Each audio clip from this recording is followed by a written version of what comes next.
Συνεχίζουμε με τον Μάρκο Σκούφαλο, δάσκαλο, κοινωνιολόγο, με θέμα της ομιλίας Φώτης Αγκουλές, ο Συρματένιος ποιητής. Αγαπητοί φίλοι, σε μια εποχή που οι λέξεις έχουν χάσει το νόημά τους, αντικατοπτρίζοντας μια δυστοπία και διαστρεβλωμένη κοινωνική συνείδηση, η ποίηση που ανιχνεύει, επιλέγοντας η ίδια τη μορφή, τους καημούς, τα βάσανα των αδικημένων, την προοπτική μιας άλλης κοινωνικής οργάνωσης, χωρίς τον αρχαίγονο πόνο της εκμετάλλευσης θεών και κρατούντων, αποτελεί ανάσα και αποκούμπη σε όσους από εμάς η λέξη άνθρωπος είχε και έχει μια θεμελιώδη σημασία. Ζούμε σε μια εποχή τηρουμένων των αναλογιών ενός νέου μεσοπολέμου. Η ιμπεριαλιστική σύγκρουση στην Ουκρανία, η σφαγή του Παλαιστινιακού λαού από το κράτος δολοφόνο του Ισραήλ, οι κραυγές των πολεμοκάπηλων της Ευρωπαϊκής Ένωσης, των ΗΠΑ, του ΝΑΤΟ, εναντίον του άλλου ιμπεριαλιστικού πόλου στην Ευρασία, Ρωσίας, Κίνας και λοιπόν, θυμίζουν προετοιμασίες ενός τρίτου παγκόσμιου πολέμου που αυτή τη φορά απειλεί με αφανισμό την ανθρωπότητα, με στόχο να σκοτώνονται οι λαοί για τα φέτητο φαγί που έλεγε ο Μπάρναντης.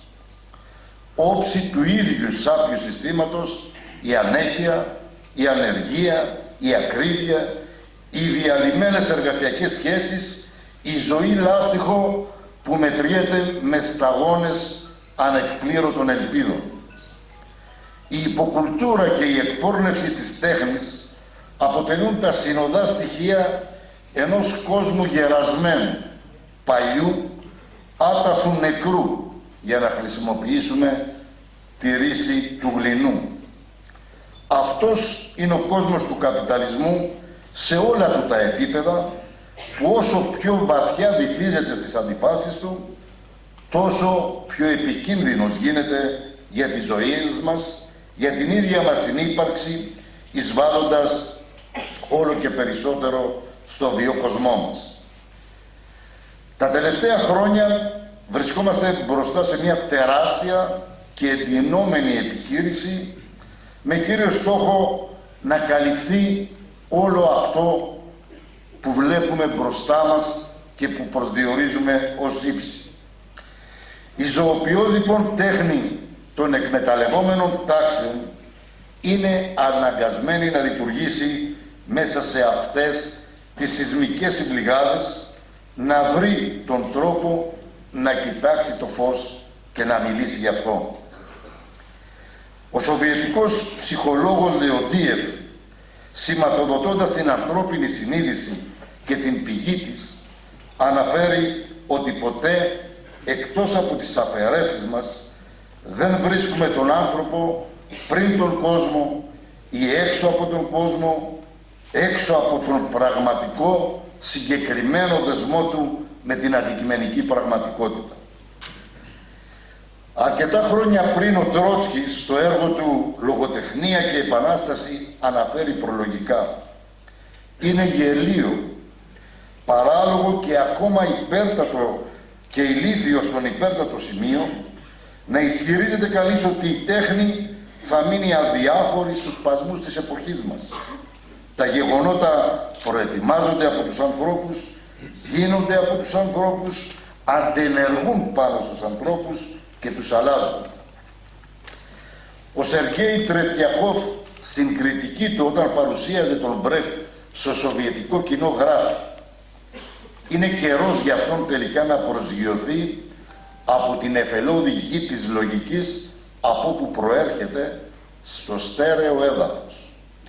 Βγαίνει στον δρόμο, δεν μιλά πια απλά με δηλητηριώδεις και παράδοξες λέξεις που ταιριάζουν μόνο σε ένα διαλεκτό ακροατήριο διανοουμένο. Βρίσκει λέξεις απλές, την απλή μα παντοδύναμη αλήθεια που μπορεί να κατεβεί στη διαδήλωση με πόδια βαριά μέσα από τις γραμμές των προλεταρίων του Βέτινγκ, του Νοικέλ, της Έσης και του Αμβούργου. Αλήθεια, Ποιος είναι ο κόσμος του ποιητή και κομμουνιστή Φώτη Αγκουλέ? Πώς αντενεργούν πάνω του τα γεγονότα της ζωής, η φτώχεια, η προσφυγιά, η κοινωνική αδικία που την αντιμετωπίζει από τα πρώτα του βήματα? Πώς αντενεργεί πάνω του η φρίκη του πολέμου? Πώς οι λέξεις αποκτούν πόδια βαριά μέσα από τις γραμμές του προλεταρείου? Ξένος ο κόσμος, σύνορα παντού. Για να σταθείς δεν έμεινε γωνιά. Φωτιά είναι ο πόνος. Μα πώς μπορείς με αυτό να ζεσταθείς σε τόση παγωνιά? Ξένος ο κόσμος και κακός, ούτε φελά ούτε αξίζει. Ισιάξ' τον ή κάψε τον, να μην μας βασανίζει. Ο Φώτης Αγκουλές έζησε και έφυγε από τη ζωή ως λαϊκός βάρδος στο πλευρό των αδικημένων, δεμένος με το χνότο των από κάτω, των απόκληρων της ζωής, των κουλασμένων. Ο Κωστής Παλαμάς γράφει: η αλήθεια δεν πρέπει μόνο να λάβει, πρέπει και να σφάζει. Αυτή την αλήθεια μέχρι το τέλος υπηρέτησε ο Αγκουλές, πότε με άκρατο λυρισμό, πότε με αυστηρότητα, πότε με επαναστατικότητα και πότε με σάτυρα. Γράφει στη Μιχαλού: η Ελλάδα από τα μαρτύρια που υπέστη στα χέρια των καταχραστών αγίασε και έγινε Αγιελάδα. Θεέ Κύριοι πλεονέκτες, μη γάλα, μη πολύ γάλα, διότι η Αγιελάδα είναι ξεδυναμωμένη και υπάρχει φόβος να μας τεινάξει τα πέταλα. Σε κάθε περίπτωση όμως, ο ποιητής δεν έγραφε για να γράφει. Δεν ήταν ο ποιητής της τέχνης για την τέχνη, αλλά έγραφε για να δείχνει. Να δείχνει ενόχους, τις χαρές και τις λύπες του λαού, τη διαλεκτική της φύσης και της ζωής, τα κυλοπονέματα της ιστορίας, μπροστά στην κατάδια μιας κοινωνίας στηριγμένης στην εκμετάλλευση ανθρώπου από άνθρωπο. Ο Μπρέχτ στις σημειώσεις του για το ρεαλισμό αναφέρει: η καιρή της πιο σκληρής καταπίεσης είναι συνήθως καιρή όπου γίνεται λόγος για μεγάλα και υψηλά πράγματα. Χρειάζεται θάρρος για να μιλήσει κανείς σε τέτοιους καιρούς για πράγματα τόσο ταπεινά και ασήμαντα όπως το φαγητό και η στέγαση των εργαζομένων. Για να φωνάξει ανάμετασα στη δυνατή οχλοβοή πως το σπουδαιότερο είναι η αυτοθυσία. Όταν ραίνουν με δάφνες τους αγρότες, χρειάζεται θάρρος για να μιλήσει κανείς για μηχανήματα και φθηνά λιπάσματα που θα διευκολύνουν την αξιότιμη δουλειά τους. Οι ρεαλιστές συγγραφείς δίνουν λογαριασμό στην πραγματικότητα. Είναι οι δικηγόροι της πραγματικότητας που έχει διαμορφωθεί και αυτοί μιλάνε ενάντια σε ξεπερασμένες ανθρώπινες ιδέες και τρόπους συμπεριφοράς. Στην ποίηση του Αγκουλέ μετουσιώνεται η έκφραση του τερέντιου «Είμαι άνθρωπος, τίποτα το ανθρώπινο δεν μου είναι ξένο». Γι' αυτό και από νωρίς διαλέγει στρατόπεδο. Οριμάζει χρόνο με το χρόνο, καυτηριάζει από το 1932 τις προετοιμασίες πολέμου, καταδικάζεται για την κριτική του στον Μουσολίνη, τον βρίσκεται ο πόλεμος εξόριστος στο Χαλέπι και στην Αίγυπτο, όπου και παντρεύεται. Τον πόνο του πολέμου τον δίνει σε πολλά του ποίηματα, όμως για τη μάνα έχει τραγική σημασία ένας πόλεμος και αυτό δεν διαφεύγει της ευαισθησίας του ποιητή. Στη μάνα: Μανούλα, τα μωρά θα πεθάνουν στις κούνιες τους. Θα σκοτωθούν οι έφηβοι άδικα. Θα μαραθούν τα λουλούδια στις γλάστρες. Και εσύ να μην περιμένεις να πραγματοποιήσεις κανένα σου όνειρο. Αυτό είναι πόλεμος. Ο Φώτης Αγκουλές συμμετέχει στο κίνημα του Απρίλη του 1944, όπου με την καθοδήγηση της αντιφασιστικής στρατιωτικής οργάνωσης, οι αντιφασίστες στρατευμένοι της Μέσης Ανατολής, μεταξύ των οποίων και πάρα πολλοί χιώτες, εξεγέρθηκαν. Η ξενόδουλη κυβέρνηση του Καΐρου ανέθεσε την καταστολή της εξέγερσης, την εξόντωση της Άσο στους Άγγλους, που γέμισαν τις φυλακές και τα σύρματα από τους αντιφασίστες αγωνιστές. Αυτή η τύχη των συντρόφων του ακολουθεί και τον ποιητή μας. Ο ποιητής των συρμάτων, κρατούμενος στον άγνωστο στρατόπεδο Μπαρδίας της Μέσης Ανατολής, μαζί με 15.000 Έλληνες δημοκρατικούς στρατιώτες και μέσα στο χαροπάλεμά του από την αρρώστια του άσθματος που τον βασάνιζε, γράφει αναπολώντας τη μορφή του Μπάιλ. Εμείς την εκτιμούμε τη φιλία. Εμείς τη λευτεριά την αγαπούμε. Μα τώρα που βάρβαροι οι δικοί σου μας τυραννούν, τι να τους πούμε. Ο Φώτης είναι πλέον μέλος του ΚΚΕ από το 1943, σύμφωνα με τη μαρτυρία των μελών του κόμματος και αντιφασιστών μεσανατολιτών Συρματένιων, Διαματή Γεωργούλη και Νίκου Μπακοτούζη. Παίρνει μέρος στις συνεδριάσεις του κομματικού πυρήνα του Ντεκαμερέ, συμμετέχει στη δημιουργία σχολείου, συμμετέχει στην πραγματοποίηση μαθημάτων για την άνοδο του πολιτικού επίπεδου των συναγωνιστών. Γράφει δεκάδες αντιφασιστικά ποίηματα. Ο Φώτης γίνεται μαθητής και δάσκαλος στα πέτρινα πανεπιστήμια των εξορισμένων και φυλακισμένων. Από όπου περνά στα μπουντρούμια των φυλακών και στους φιλόξενους τόπους, διδάσκει και διδάσκεται από όλους και τους ομότεχνους του. Για να περπατήσεις στο σωστό δρόμο χρειάζεσαι φως. Και το φως είναι γράμματα. Ο κόσμος πρέπει να μάθει να διαβάζει. Γιατί αλλιώς ακούει μόνο ό,τι του λένε οι άλλοι. Η φυλακή πρέπει να γίνει σχολείο, μας λέει ο Μιχάλης Παπαμαύρος. Η Κυριακή Καμαρινού, συγγραφέας του βιβλίου «Τα πέτρινα πανεπιστήμια», που αναφέρεται στη μορφωτική προσπάθεια των πολιτικών κρατουμένων και εξορισμένων στην περίοδο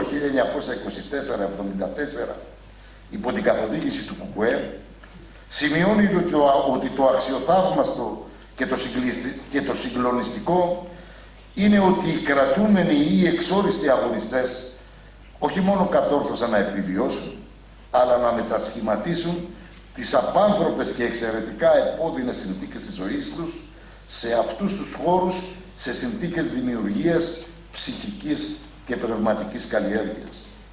Ακόμη και ένα βήμα πριν από το θάνατο δεν εγκατέλειπαν την προσπάθειά τους να μορφωθούν. Αναφέρει ότι οι πολιτικοί κρατούμενοι οργανώνονταν σε ομάδες συμβίωσης ή κολεκτίβες, στις οποίες αρχικά συμμετείχαν μόνο κομμουνιστές, αργότερα όμως διευρύνθηκαν και από άλλους αγωνιστές. Φυσικά πρέπει να γνωρίζουμε ότι τα μαθήματα αποτελούσαν ένα είδος που βρισκόταν υποαίρεση, δηλαδή οι φορείς της εξουσίας πότε το αναγνώριζαν και πότε το καταργούσαν. Μετά το 1936 όλη η μορφωτική δραστηριότητα οργανώθηκε με την αξιοποίηση της εμπειρίας των ομάδων συμβίωσης, με τη διαφορά ότι συμμετείχαν όσοι πολιτικοί κρατούμενοι το επιθυμούσαν και παρακολουθούσαν πρώτα μαθήματα γενικής παιδείας και στη συνέχεια μαθήματα που αφορούσαν στην ιδεολογική κατάρτιση. Εκτός από τα μαθήματα, ιδιαίτερα ενδιαφέρουσα ήταν και η δραστηριότητα των πολιτιστικών ομάδων, όπου ο Αγκουλές συνεισέφερε τα μέγιστα. Οι κρατούμενοι έβλεπαν την κράτησή τους ως μια ακόμη αναμέτρηση με τον πολιτικό τους αντίπατο και ελπίζουν σε μια επερχόμενη νίκη. Με αυτή τους την πίστη μέσα τους επιδίδονταν με ζήλο σε επιμορφωτικές και πολιτιστικές δραστηριότητες, βάζοντας στο στόχο την προετοιμασία τους για τη νέα ζωή που τους περίμενε μετά την αποφυλάκησή τους. προετοιμάζονταν για την ανοικοδόμηση της χώρας. Αυτή η μάχη για τη μόρφωση είναι όμως σύμφυτη με την πίκρα της θερημένης δευτεριάς. Γράφει ο Φώτης. Παπαρούνες. Ένα μπουκέτο παπαρούνες, φτιαγμένες από σύρματα και φλός, αναστρατώσαν την ψυχή μου. Ο λογισμός ξαστέρωσε θολός και έπεσε φως μες στο κελί μου. Ένα μπουκέτο πυρκαγιές, ένα μπουκέτο χείλη, ένα μπουκέτο ροδαμιές, σε τροπικό εναδύλι. Μα πού είναι η αγάπη? Πνίγηκε στο μίσος και στο ψέμα και στο κελί μου φτάνουνε σπαρακτικές κραυγές. Και οι παπαρούνες έγιναν ένα μπουκέτο από πληγές και στάζουν αίμα. Τα ποίηματά του, πότε γραπτά, πότε από στόμα σε στόμα, πότε γραμμένα σε ένα πακέτο τσιγάρα, γίνονται φορτιά που θεργεύει και εμπνέει τους αντιφασίστες αγωνιστές που ονειρεύονται μια απελευθερωμένη από το φασιστικό ζυγό Ελλάδα, λαοκρατούμενη και δημοκρατική, χωρίς την ξένη ακρίδα. Το στίγμα. Και μες στα χιόνια θησαυρούς το άρπαγωμα τη βλέπει. Ξανθέ φωνιά, τι έφερες αυτή εδώ τη στέπη? Μέσα στη νύχτα φωνικό πιανό έστησες καρτέρι. Ποιος έβλαψε τόσο μακριά? Ποιο ξέρεις? Ποιος εξέρει εδώ που χρόνια εμόχθησε το εργατικό το χέρι να χτίσει την καλύβα του για μια ζωή να φτιάσει? Νυχτερινέ διακομιστή, πώς θες να σε δικάσει το χέρι αυτό που τον κρεμνάς ό,τι από χρόνια χτίζει? Ποια καταδίκη στο φωνιά και στο φασίστα αξίζει? Τώρα φωλιάζουν στάσαρκο κρανίο σου σκοτάδια και απ' τις φιλείς σου τα όνειρα είναι τα στήθια σου άδεια. Κι ίσως μια μάνα, ένα παιδί κάπου να σε προσμένει, μα εσύ θα μένεις πάντοτε ξένος, σε χώρα ξένη, και η μνήμη σου που τη ζωή στο νόημα θα λερώνει θα είναι ένα στίγμα, ένας λεκές μέσα στο κάτασπρο χιόνι.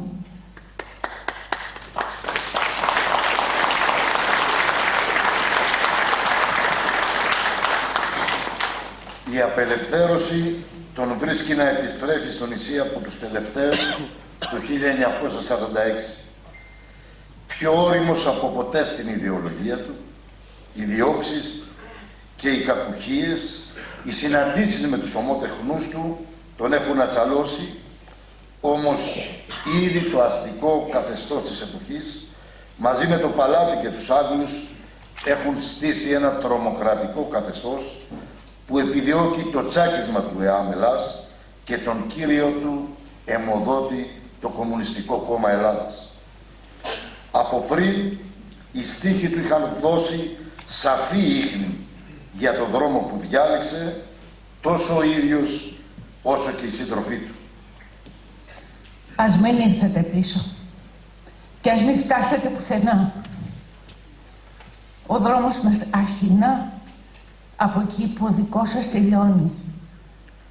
Μέσα στο κάτασπρο χιόνι μια ματωμένη γραμμή το δρόμο μας δείχνει. Ας ρίχνει σκοτάδι τριγύρω η νύχτα, ας ρίχνει. Ακολουθούμε πιστά τα ματωμένα σας ίχνη. Ο Φώτης Αμπουλές υφίσταται όλες τις διώξεις, εξευτελισμούς, τραμπουκισμούς εις βάρος του ως κομμουνιστής, αν και βρισκόταν σε άσχημη κλονισμένη υγεία εξαιτίας των προβλημάτων από τη Μέση Ανατολή. Αρνείται όμως επίμονα να υπογράψει τη γνωστή δήλωση ότι αποκηρύσει την ιδεολογία του. Ο ταγματάρχης της χωροφυλακής Ντουβλάς Ελευθέριος γράφει στην αναφορά του: την υπογραφή την οσάμος δηλώσεως ηρνήθη επιμόνος. Έκτοτε παρακολουθούνται οι δράσεις του. Ξεκινούν τα χρόνια της ταξικής σύγκρουσης του εμφύλιου πολέμου, που βρίσκουν το Φώτη να αγωνίζεται ενάντια στη λευκή τρομοκρατία, στις διώξεις, στις εκτελέσεις και στις εξορίες.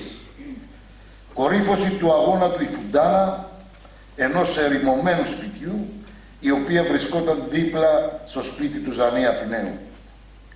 Επί 4 μήνες περίπου, μέσα στη Φουντάνα, η Φώτης Αγκουλές και Μιχάλης Μπατάκης, κάτω από άθλιες συνθήκες, ανήλια, υγρασία και κρύο, με αποτέλεσμα να τους προκαλέσει σοβαρά προβλήματα υγείας, φυματίωση, πνευμονία, έβγαζαν τον παράνομο κομματικό τύπο Εμπρός και Πρωτοπόρος. Σε αυτή τη Φουντάνα συνελήφθησαν με το Μπατάκι και είναι καταγεγραμμένο ότι ο Αγκουλές ευχαρίστησε βγαίνοντας στο Σιδερά σε διπλανό μαγαζί που ο ήχος του σφυριού του ήταν για αυτούς η παρηγοριά ότι είχε ξημερώσει. Όταν του συνέλαβαν, ο μοίραρχος Παντελίδης είπε στο Φώτη: «Βλέπεις, Φώτη, ο κόσμος σε αποδοκιμάζει». Και με την παρημιώδη ετυμολογία του, ο Φώτης του είπε: «Φαντάσου, χάλι που θα γινότανε αν εμείς σε κουβαλούσαμε εσένα». Ακολούθησε η δίκη του Φώτη μαζί με 56 άλλους κομμουνιστές, αλλά πριν τη δίκη μεταφέρθηκαν στη Γιούρα στην αρχή και μετά στις φυλακές Αβέροφ, μεταφερόμενος και στη Σύρα για νοσηλεία, αφού η κατάσταση της υγείας του είχε χειροτερέψει. Στις 13 Οκτωβρίου του 48, η απόφαση του στρατοδικείου είναι 12 εις θάνατο, 21 ισόβια και ο Φώτης 12 χρόνια φυλακή. Κατά την ώρα της απόφασης, σύμφωνα με μαρτυρία του Διαμαντή Γεωργούλη, ο Φώτης απήγγειλε ποίημα για την Ελλάδα, δηλώνοντας ότι δεν είναι προδότης. Ξεκινά ο Γολγοθάς του, αν και η σκέψη του παραμένει και πάλι στους χαμένους συντρόφους του. Φυλακές του Ναυπλίου, Βούρλα, Κεφαλονιά, Αλικαρνασσός Κρήτης, ξανά Κεφαλονιά και το 1955 μεταφέρεται στις φυλακές της Κέρκυρας, όπου αποφυλακίζεται το 1957, αφού είχε εκτίσει τα 2/3 της ποινής του για 8 χρόνια. Δεν λύγησε. Και φέτος η πρωτοχρονιά στη φυλακή με βρίσκει. Κι άδειο κανίσκινη καρδιά και μαύρη γύρω μου ίσκη. Κι έτσι, καθώς σε σκέφτομαι χαρά που μου έχεις λείψει, μου σιγοτραγουδάει η βροχή του σύννεφου τη θλίψη. Μην καρτεράτε να λυγίσουμε, μη δε για μια στιγμή. Μη δώσω στην κακοκαιριά λιγάει το κυπαρίσι. Έχουμε τη ζωή πάρα πολύ αγαπήσει.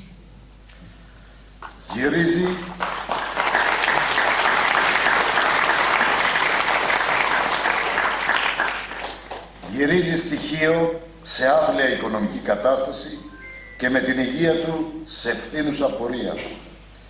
Οι αδελφές του τον βοήθησαν όσο μπορούσαν. Συνεχίζεται το κυνηγητό από τη Βασιλική Χωροφυλακή Χίου. Οι χωροφύλακες των κατόπιν του δεν τον αφήνουν λεπτό μονάχο.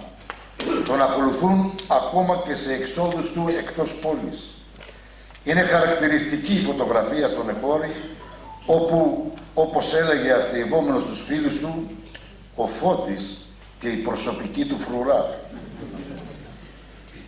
Δρακογενιά ο Φώτης συνεχίζει την πορεία μέσα στη νύχτα, όπως είναι και η ομώνυμη συλλογή των ποιημάτων του, πληγωμένος και λαβωμένος νοητικά αυτή τη φορά όμως. Ήταν τόσο θολωμένο το μυαλό του, που όταν του ζήτησα να υπογράψει ένα χαρτί του Ίκα, αρνήθηκε, πιστεύοντας ότι τον παραπλανούσαν για να υπογράψει δήλωση.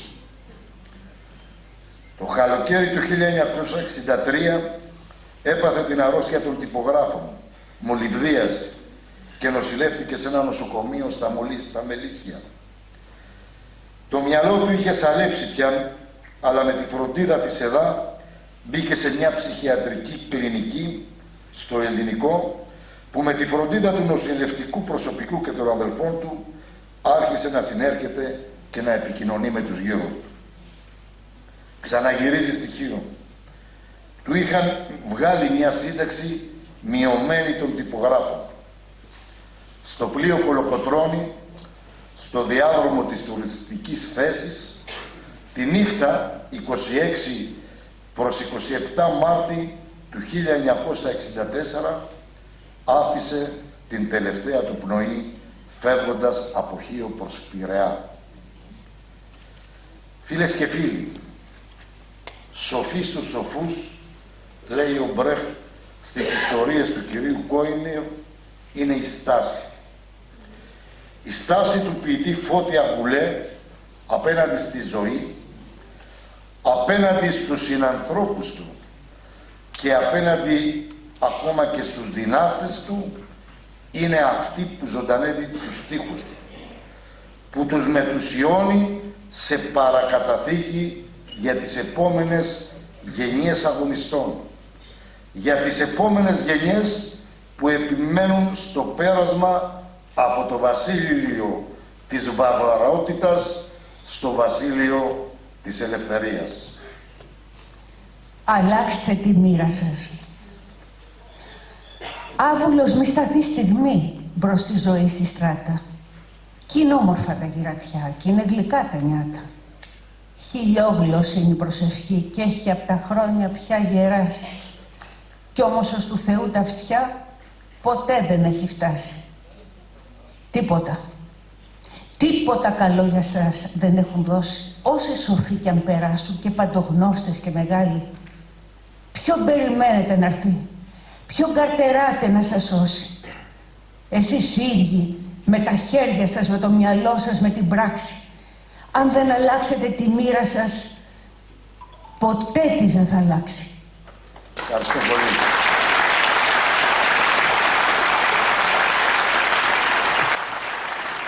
Καλούμε στο βήμα τον Νίκο Παπούλη, ομιλία με θέμα «Οπτασίες στην έρημο».